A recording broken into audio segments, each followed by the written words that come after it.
बुंदेलखंड की धरती वीरों की गाथाओं से भरी पड़ी है, लेकिन अगर सबसे रोमांचक और अद्भुत कहानी की बात करें तो आल्हा और उदल का नाम सबसे पहले लिया जाएगा। ये सिर्फ योद्धा नहीं बल्कि अमर शौर्य के प्रतीक थे, जिनकी वीरता के चर्चे आज भी आल्हा गायन के रूप में गांव गांव में गूंज रही हैं। कहानी की शुरुआत होती है महोबा के राजा परमर्दिदेव चंदेल के राजदरबार से, जहां वीर दसराज के दो पुत्रों आल्हा और उदल का जन्म हुआ। बचपन से ही दोनों असाधारण प्रतिभाशाली थे। तलवारबाजी, घुड़सवारी और युद्ध नीति में वे किसी से कम नहीं थे। उनके गुरु ब्रह्मा जी का अवतार कहे जाने वाले ऋषि दिव्यज्ञान थे, जिन्होंने उन्हें अमोघ युद्ध कौशल सिखाया। राजा परमर्दिदेव के लिए वे सिर्फ सेनापति नहीं बल्कि उनके सबसे बड़े रक्षक भी थे।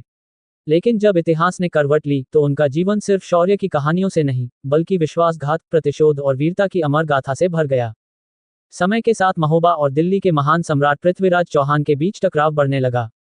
लेकिन इस आग में घी डाला कन्नौज के राजा जयचंद ने, जो खुद पृथ्वीराज चौहान का कट्टर दुश्मन था। उसने महोबा के राजा परमर्दिदेव को चौहान वंश के खिलाफ भड़काया और एक भीषण युद्ध की नींव रख दी। जब पृथ्वीराज चौहान ने महोबा पर आक्रमण किया तो आल्हा और उदल ने अपनी सेना लेकर मोर्चा संभाल लिया। कहते हैं कि युद्ध इतना भीषण था कि पृथ्वीराज चौहान की सेना कांप उठी। उदल शेर की तरह दुश्मनों को काट रहे थे, लेकिन तभी पृथ्वीराज की सेना ने धोखे से वार किया और उदल वीरगति को प्राप्त हो गए।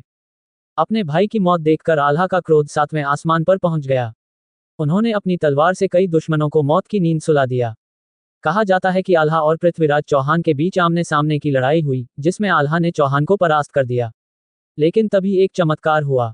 युद्ध के बाद जब आल्हा को लगा कि उन्होंने अपना सब कुछ खो दिया है, तो उन्होंने तलवार फेंक दी और संन्यास लेने का निर्णय किया।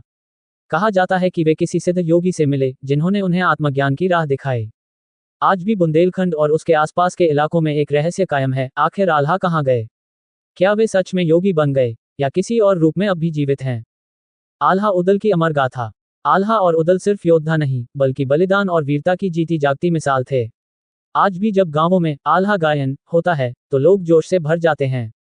सच्चा योद्धा न केवल युद्ध करता है बल्कि अपने सम्मान और धर्म के लिए मरता है।